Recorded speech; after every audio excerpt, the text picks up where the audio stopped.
Hey everyone, this is Kristen and Matt Reiswig. This is my other half, my hubby. Hey everybody. This is where you want to look, okay? Oh, sorry. So that it looks like you're looking at them, not Right. yourself. Okay, so we are going to talk today about dating and marriage. And so we want you to listen to this. We're going to give you 3 tips on how to date your mate, make it a little bit better, make it more fun and exciting. And then we want you to share the video with hashtag date your mate, and let's start a revolution of happy marriages and actually liking the person that you love.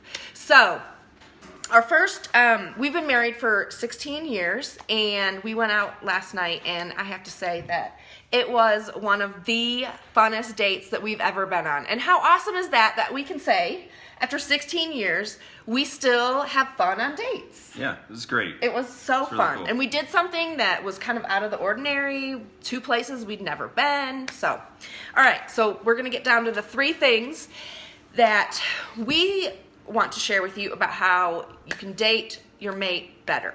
Okay, so number 1. Okay, number 1 is set it up on a schedule. Get all of the things that you need to do out of the way. Schedule it, because if you don't, that, hey, we'll go out this weekend, just never happens. Make sure that you get a hold of a babysitter ahead of time, and even setting up a babysitter to know that, like, hey, every Thursday or Saturday we're gonna go out, or every second Friday we're gonna go out, so that you can give your babysitter a heads up. Yeah, and make it schedule it like a meeting, make it important, like a work meeting that you can't miss, because this is an investment in your marriage, it's an investment in each other, and so make sure you don't miss that date. Yep. And if you do, immediately reschedule it. So the second thing is, if you're going to go out to dinner, stay off your phones, and to avoid only talking about kids and work, we suggest that you read 2 articles, or listen to 2 podcasts, or watch a documentary about something that interests you that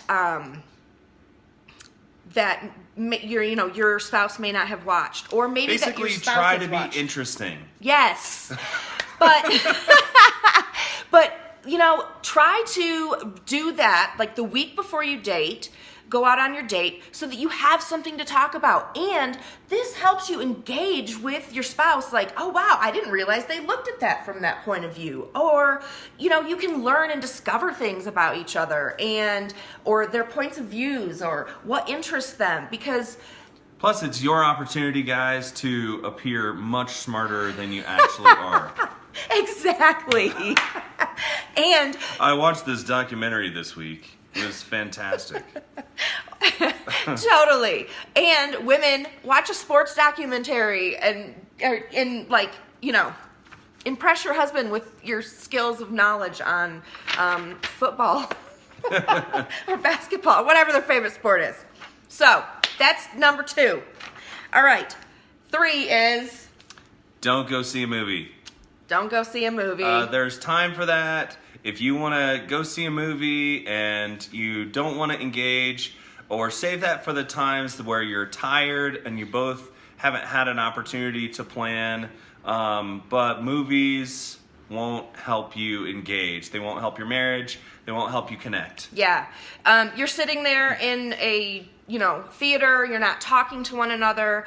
Go out and do something that engages you, or forces you to engage with one another, like laser tag or bowling or top golf. Do something that maybe creates a little competition, because that can cause teasing and some flirtation.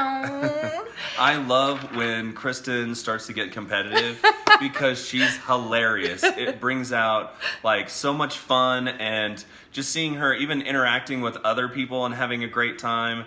It's just really attractive and really fun. Yeah.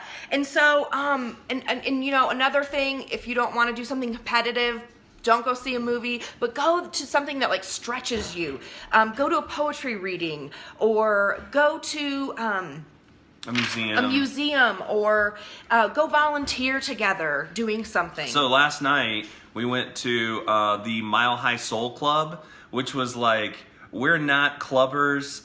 Kristen's not a dancer. I love to dance, but we went to this club last night that had like late 50s to early 70s, soul and funk music, and it was awesome. It was the most fun we've had in a long time. I know. So just kind of try to put your ideas about what you're comfortable with aside, and think about what you would actually do to go on a date. If you weren't married. Yeah, if you weren't married. Yeah. And if you are struggling, if you can't handle like even listening to your spouse breathe at this point in time, we suggest going on double dates. That kind of loosens things up, and but even if you can't stand like the other person in the room with you, start going on dates, because it will build your relationship. It will help, I mean, you naturally just start experiencing things together and have something else to talk about. Yeah, totally. So, hashtag date your mate. Share this with the hashtag date your mate, and give us your ideas. Yes, what do you do to spice up your love life? So, we'll see you guys later. Thank you so much for all of you who joined and watched, and maybe when we come up with something else we think we're good at in marriage, we'll let you guys know. Bye, guys. Bye.